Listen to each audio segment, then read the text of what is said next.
Dear viewers, इस topic को अंग्रेजी में देखने के लिए देखिए हमारा इंग्लिश यूट्यूब चैनल।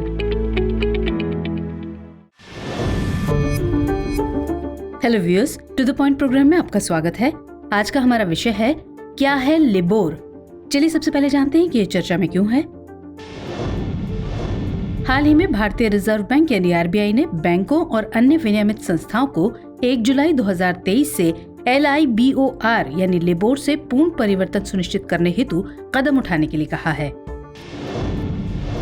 चलिए अब जानते हैं कि ये लिबोर क्या है। इसका पूरा नाम लंदन इंटरबैंक ऑफर रेट है। ये प्रमुख यूके बैंकों द्वारा जमा की गई अनुमानित ब्याज दरों का औसत है। ये एक बेंचमार्क दर है जिससे वैश्विक ऋणदाता अपने लेन देन को चिन्हित करते हैं। ये ओवरनाइट से लेकर 1 वर्ष तक की परिपक्वता अवधि वाले अल्पकालिक ऋण प्रदान करती है। इसका उपयोग ऋण बंधक यानी मॉर्गेज और डेरिवेटिव सहित कई वित्तीय साधनों हेतु उधार लेने की लागत निर्धारित करने के लिए किया जाता है। ये ICE यानी इंटरकॉन्टिनेंटल एक्सचेंज बेंचमार्क एडमिनिस्ट्रेशन यानी IBA द्वारा प्रशासित और यूके के फाइनेंशियल कंडक्ट अथॉरिटी यानी FCA द्वारा विनियमित होता है।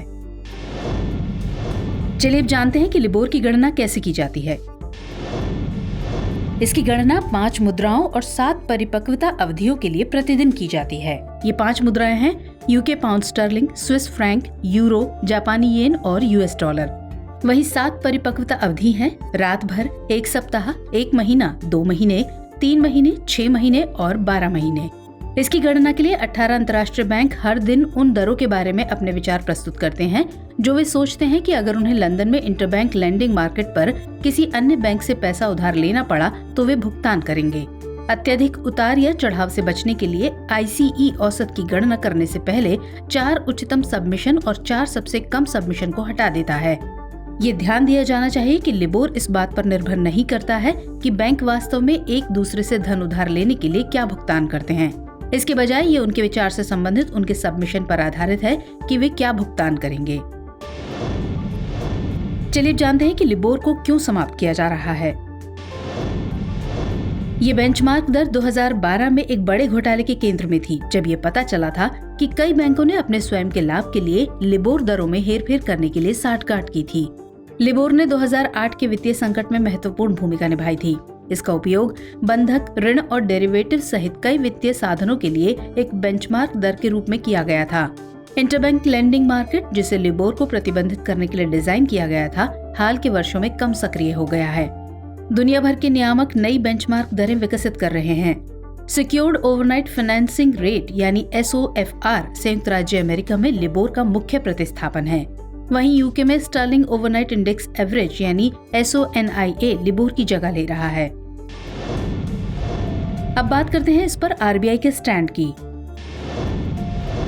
RBI ने बैंकों और वित्तीय संस्थानों से व्यापक रूप से स्वीकृत वैकल्पिक संदर्भ दर सिक्योर्ड ओवरनाइट फाइनेंसिंग रेट यानी SOFR को अपनाने के लिए कहा है। SOFR रेपो बाजार में US ओवरनाइट नकद उधार लेने की लागत का एक व्यापक उपाय है। ये वास्तविक बाजार गतिविधि पर आधारित है और दरें निर्धारित करने के लिए कुछ फर्मों पर निर्भर नहीं है। भारत में बैंकिंग संस्थाओं को घोटाले से प्रभावित लिबोर और Mumbai interbank forward outright rate यानी MIFOR से संक्रमण को पूरा करने के लिए कहा गया है। MIFOR वो दर है जिसे भारतीय बैंक फॉरवर्ड रेट एग्रीमेंट्स और डेरिवेटिव्स पर कीमतें निर्धारित करने के लिए एक बेंचमार्क के रूप में उपयोग करते हैं। MIFOR लिबोर और भारतीय विदेशी मुद्रा बाजारों से प्राप्त एक फॉरवर्ड प्रीमियम का मिश्रण है। चलिए अब नोट कर लीजिए आज का अभ्यास प्रश्न। लिबोर के संबंध में निम्नलिखित कथनों पर विचार कीजिए। पहला कथन, ये प्रमुख यूके बैंकों द्वारा जमा की गई अनुमानित ब्याज दरों का औसत है।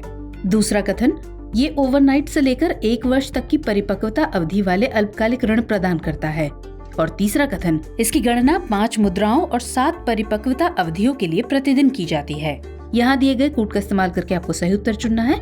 ऑप्शन है A केवल 1 और 2, B केवल 2 और 3, C केवल 1 और 3 या फिर D 1, 2 और 3। तो सवाल का जवाब कमेंट सेक्शन में देना मत भूलिएगा। मुलाकात होगी अगले एपिसोड में किसी और खास विषय के साथ। तब तक के लिए जय हिंद।